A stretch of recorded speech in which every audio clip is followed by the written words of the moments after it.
நீங்க உங்க மனைவியோட பக்தியால எவ்வளவு வாடி போயிருக்கீங்க சொல்லுங்க. அதான் காலைல 3 மணி எழுந்திருவாங்க சார்.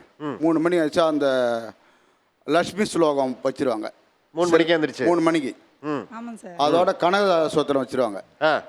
அதுக்கப்புறம் 4:30 மணிக்கு இந்த பிரம்ம முகூர்த்தம். அடடா. அது சிவன் பாட்டு வச்சிருவாங்க சார்.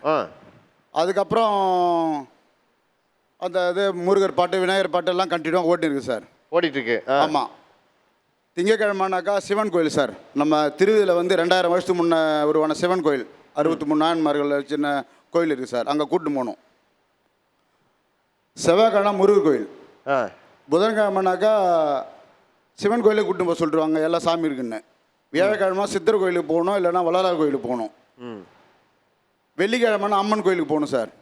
சனிக்கிழமை பெருமா கோயிலுக்கு போகணும், சனீஸ்வரர் கோயிலுக்கு போகணும்.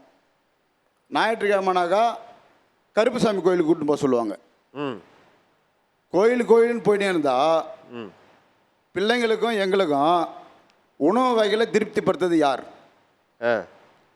பெண்கள்ன்றவங்க பாதி வருஷம் வரைக்கும் தான் அவங்க அப்பா அம்மா கிட்டே வாழறாங்க.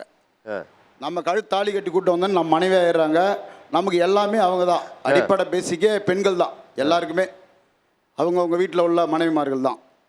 அவங்க வந்தாக்கா அவங்கவுங்க வீட்டில் இருக்கிறவங்களுக்கு பூர்த்தி பண்ணிட்ட பிறகு தான் தெய்வ வழிபாடு ஆன்மீக நம்பிக்கைலாம்.